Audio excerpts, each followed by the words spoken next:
Hello, everybody. Andy Jacob here with the DotCom magazine Entrepreneur Spotlight Series. And I have a show I've been waiting for a number of months now because, everybody in the software business, everybody in technology, one thing that's very, very top of mind for everybody is asset management. They call it software asset management. If you don't really know what it is, we're going to be learning a lot about it today from one of the leaders in the space. His name is Mike Austin. He's the CEO and founder of MetrixData 360. The 360 has a very important meaning to what he's able to do and what he's able to provide for his clients. But, a lot of clients really struggle to understand, what's going on with their data and what's going on in their organization and what's going on with their digital software assets. And Mike is really a leader in the space. He and his entire team have done such a remarkable job building a great business to really provide assistance in so many different places, including software audits that we have to get into because it's so important. Mike, welcome to the DotCom magazine Entrepreneur Spotlight Series today. Hey, Andy, great to be here. Happy to join you. I'm looking forward to our conversation. Yeah, it's great to have you. I mean, you really help your clients solve their biggest challenges by taking a data-first approach and are really adopting best practices around, around processes and tools. So let's talk about that. Let's pull the lens back to 30,000 feet. Tell us about MetrixData 360, and then we're going to get into it. Sure. You know what? I find the best way to start is to actually tell you a little bit about my background. I find this is usually a good way to kind of set the stage, right? So, I actually have this memory when I was a kid, and this is where it kind of started for me. I remember my mom coming home, and I was probably about 11 or 12 at the time.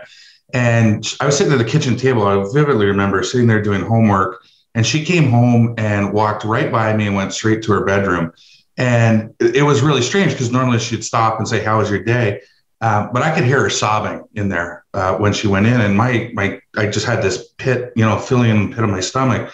And I knew that was the day because for months leading up to this, my mom was, we grew up in a small town, and my mom was an IT manager at a small factory there. And for months, they'd been threatening to close it down and move to Mexico. And she was trying to negotiate with her vendors to get savings to try and save the company. And they were just monsters to her. Like, she just couldn't get them to move anywhere. And, this is, pre Y2K and all that.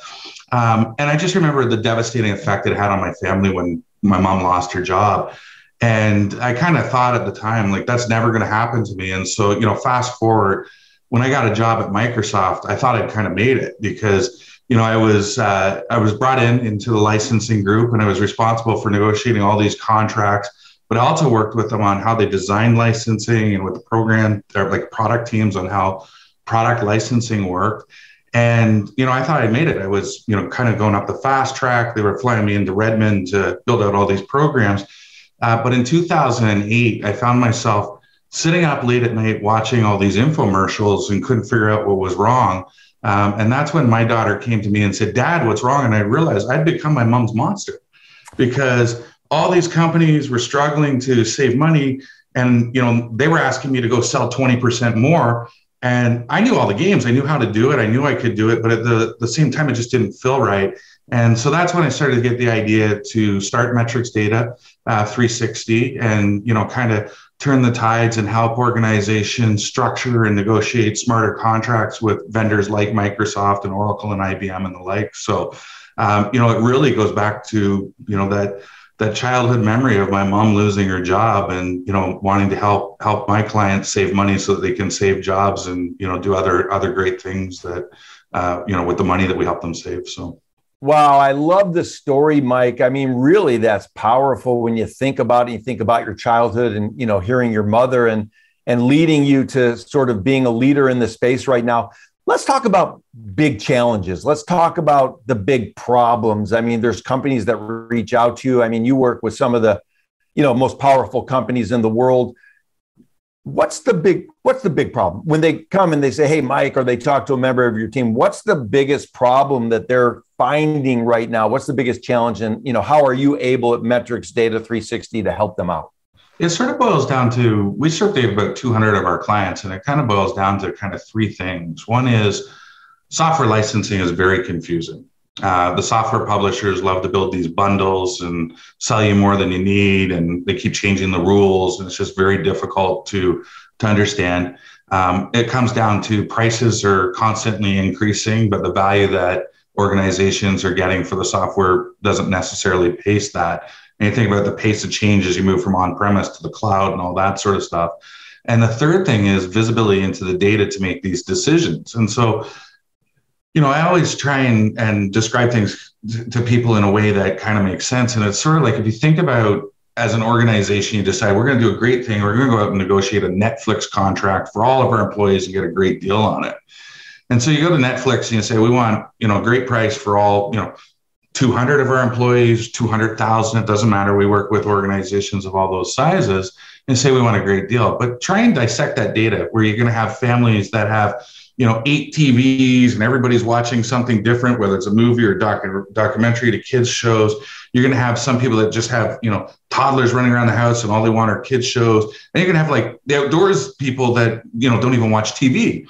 And trying to figure out, if Netflix would break that down into packages, trying to figure out how to put all that together would be next to impossible. Well, that's what these software vendors do, is they create these great big bundles and trying to figure out how to dissect them and not overbuy and cut deals for your organization where not everybody needs the same thing and you don't have the data to figure it out. And so we give our clients the visibility to make sure that they're buying what they need from the software vendors at a fair price. That's kind of our core model. Now, we focus on price, but our clients a lot of the time work with us because it's around peace of mind, because we're giving them the data to make the right decisions and, those sorts of things. So.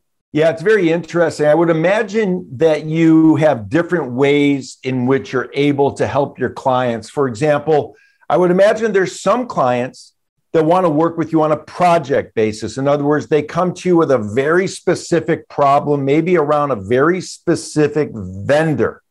Let's talk about that. Those are software asset management problems that you can jump in and really, really help your clients on a project basis, right? Yeah, and that's where we typically start with our clients. They come and say, we got a Microsoft enterprise agreement that's up for renewal, or a big Oracle renewal, or, pick the vendor. And, we just, we don't know that we have are buying the right thing. We don't know if we're getting a good deal. Can you help us? And that's one area that they come in. The other is the opposite side of the coin, where, they're in a contract and the vendor drops an audit on them to validate whether, they have enough licenses for what they're using. And those things are typically not tilted, they are tilted in the vendor's favor as well. So they bring us in to sort of level the playing field and make sure that, that audit's being run correctly and, things are being calculated properly. So yeah, we do tend to start with these projects. They could be big. It could be, let's look at an entire vendor's portfolio. So if you think about, IBM and Microsoft, and they have thousands and hundreds of software titles. So they could have us come in and look at everything, or they may want us just to come in and look at, a small portion of what they have installed, or, we're moving from on-premise to the cloud. What's the impact? And we'll just do an engagement to help them, figure that out. Yeah, it's very powerful. And looking at your trajectory, it would seem to us at DotCom Magazine that once you bring them in for a project, oftentimes they say, you know what?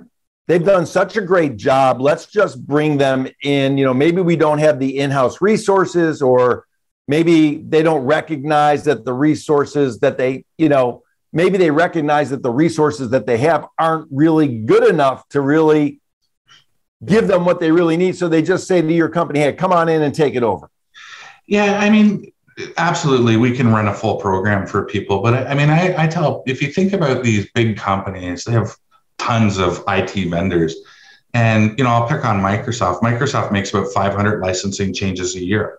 And so it's almost a full-time job just to keep on top of those. And if you look at like an IT procurement or an IT manager that's responsible for contracts, they're dealing with Microsoft and IBM and VMware and Citrix and Adobe and, umpteen dozen others, not to mention, Salesforce's and AWS. And so it's very difficult. So, getting expertise to really sort of make sure that you're supplementing your team. I kind of describe it like a pro athlete, right? You think about, I'm Canadian, so I always like to take the analogy to hockey. But you think about, a hockey player, right?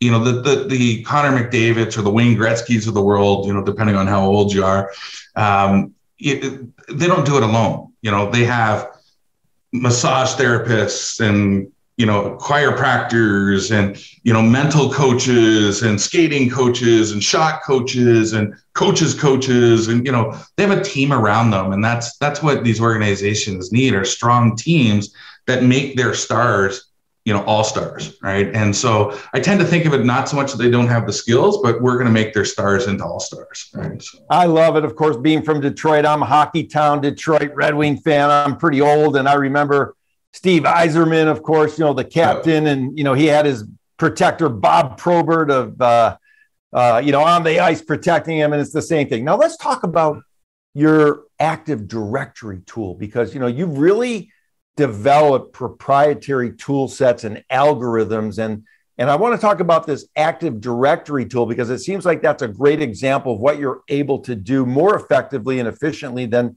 really a lot of other companies. When we started the company, data is in the name for a reason, right? And the Active Directory tool is a great example. A lot of organizations, there's these tools in market, these software asset management tools these companies go out and buy, and they spend hundreds of thousands or millions of dollars on licenses and implementation of these tools.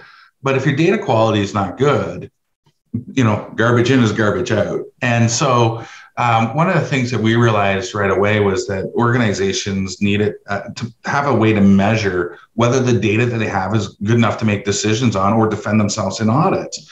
And so our Active Directory tool is something that we developed to take a look at sort of what do they have out there?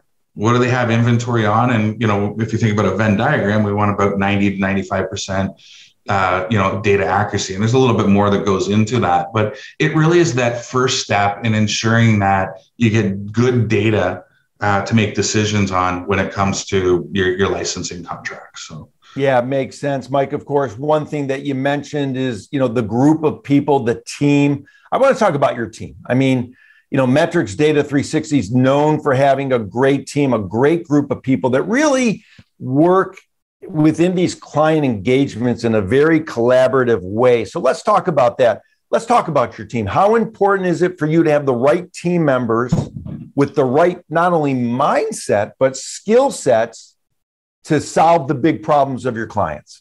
Yeah. So, hey, I'll tell you another story. I love using stories to kind of illustrate what we do.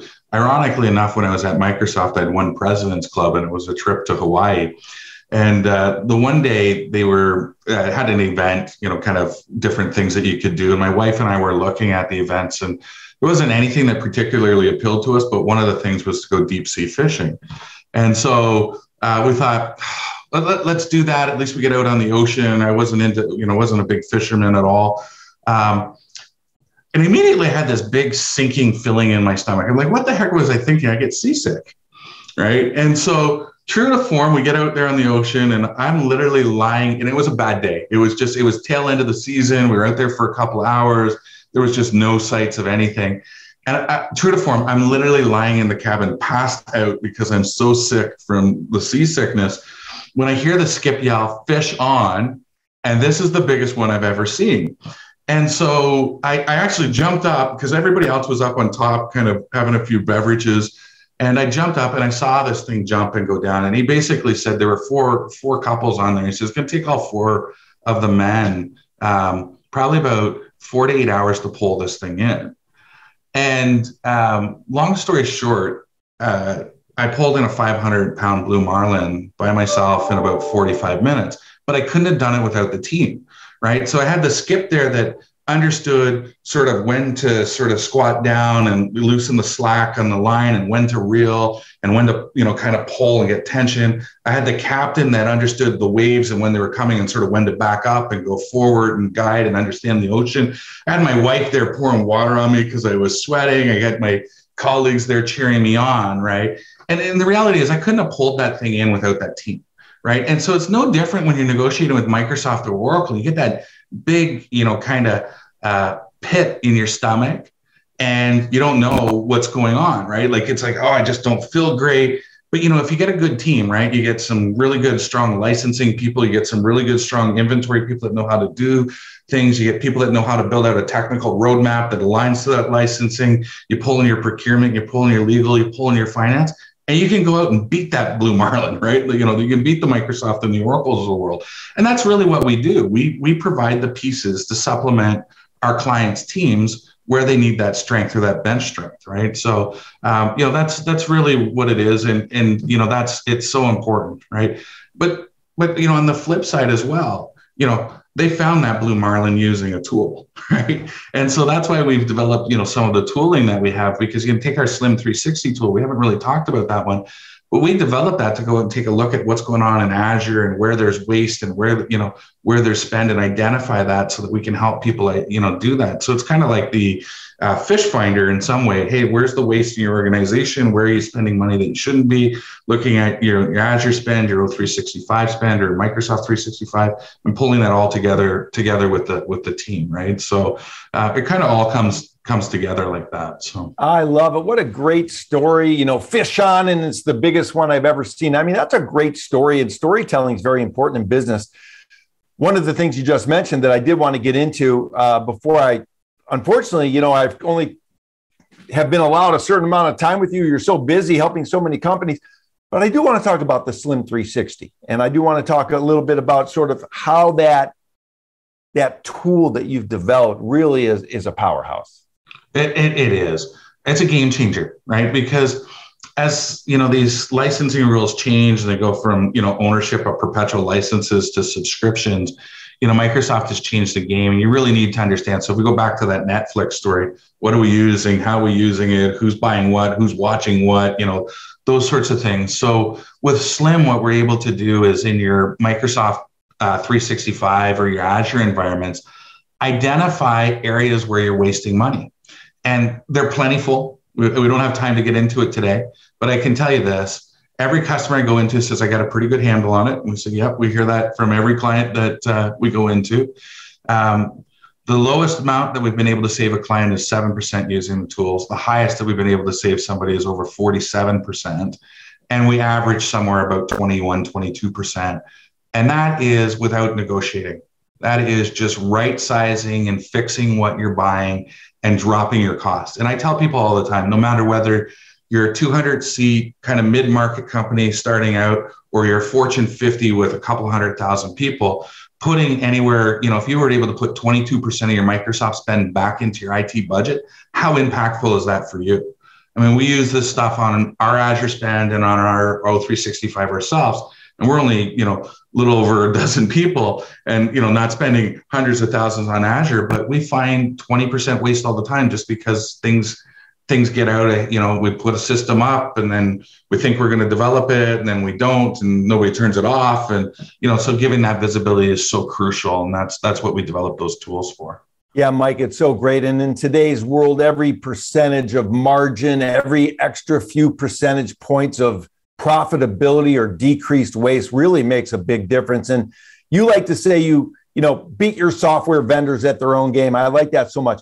One thing that you've become known for, Mike, that I love is you're very transparent. I mean, you don't hold back. I mean, you put out so many free resources that people can read and people can watch on YouTube, and people can read and learn everything talking about, about what you do, that it's really incredible. What's the thing that made you sort of think about the fact that you really wanted to provide this type of sort of information about software asset management to the public? It goes back to my, where we started off with my mom, right? I know that we can put this information out there, and, there'll be companies that will use it and go and get great savings. And I'm so grateful that they can use our stuff and go and do that. But the reality is most organizations are going to struggle with that. They need that team. They need the captain and the skip helping them catch that blue marlin out there. And, that's what we're there for. So if we can, put that out and somebody can use that and save a bunch of money, that is awesome. But we also know that most organizations are going to struggle trying to implement this stuff themselves, and they're going to come to us. And so we have no problems putting putting our stuff out there. We'll continue to put stuff out there. A lot of our competitors don't like that we put what we do out there, but we are fully transparent. And, our goal is just to help organizations. And I fundamentally believe you give and, you give and give and give, and you'll eventually, get something in return. So. Yeah, I love it. Of course, you've done such a great job. I mean, such a wide range of customizable solutions and services. I mean, contract negotiations, audit defense, software asset management services, and even cloud sizing. I mean, you do it all. Yeah. Let's talk about entrepreneurship. Absolutely. Because, I know my second favorite topic. So I know you love it. I know you're passionate about it. I've read some of the things that you've put out there. Very, very passionate about helping people and being a mentor and sharing knowledge. For the younger people watching the show, the younger entrepreneurs, maybe they're hitting a tough time. Maybe they're hitting a pothole in the road. Maybe they freak out, they freeze in the frame. What type of advice, Mike, can you give to those entrepreneurs that are sort of facing a tough time in their business right now? So I sort of got, two pieces that I would kind of give them. One is the first thing, when you're developing a business, you need to figure out three things. I call them the 3 Ps, or my business mentor, Brendan Dawson, calls them the 3 Ps. And it's promote, profit, and then process, right? And so you need to figure out how to promote your services, show that there's value, and get that message out there. So a lot of the times I think entrepreneurs, they build something and then they don't promote it. They don't tell anybody yet. The other thing I say all the time is, and I tell my marketing team this all the time, they'll come back and say, oh, we got all these impressions on LinkedIn or Twitter or Facebook or whatever. And I'm like, that's nobody, right? Like, there's how many billion people in the world? Nobody sees what we do. Promote, promote, promote. And in fact, when you're first starting out, I would say the 3 Ps are promote, promote, promote, right? And don't tell them how great what you can do. Tell them what you've done, how you helped a client, and how that can translate into helping them. And then once you figure that out, you need to be able to make a profit, because you need to be, you need to have money to fuel the engine to grow. And then you got to get your processes documented. What do we do? How do we get customers? How do we deliver to a customer? How do we support our product, whatever it is? And then once you have that, you multiply it with people, right? And that's when you start to hire a team and build them in. And there's a whole thing around that. But the other thing I would say is you got to go out and find mentors. And those mentors doesn't mean that you need to, have a one-to-one relationship with them. Like if you saw over here to the right, you'd see my bookshelf of books from like John Maxwell and, all these guys that I learned from just by reading and watching YouTube videos and things like that. And so, when you're first out there, you got to do what I call model, mimic, and master. Again, Brandon Dawson, my business coach, has taught me that. And that is like, when you see somebody that's doing something right, model what they do, mimic it. And then once you've done that, master it for yourself. And that's how you start to scale your business. And so, the key thing is to really follow those principles and, not get stuck into I'm going to go out and get, all this equity and things like that, because it's, few and far between that are able to actually do this, as I'm sure you're aware. But if you follow those things, you figure out how to promote, and you figure out how to make a profit, you get your processes document, you go and get good people by modeling, mimicking, and mastering what others have done, you'll do well. And that's my 2 minute, thing to anybody out there that's new. That's what you want to do. Right. So I love that. I love that so much, Mike. And of course, that 360 reminds me of the fact that you're passionate and your entire team. It's all about getting your clients results, and you encompass them in a circle of not only technology and the platform, but also people, to make sure that they get the outcomes that they desire by hiring you at MetrixData. I love it so much. I want to thank you, Mike, so much for coming on the show today. I mean, we're going to bring you back on, and I want to talk nothing about anything but entrepreneurship with you, because I know there's a lot more stories. I mean, we've got the story about your mother, which is a wonderful story. And of course, we learned a little bit about hockey and the team. And then, of course, the big blue marlin, the 500-pound blue marlin that you caught, with the help of the team as well. Mike, this has been a great interview. I want to thank you so much for coming on the DotCom Magazine Entrepreneur Spotlight Series today. This has been great. Great, Andy. I really appreciate it. This was a great time. Thank you so much.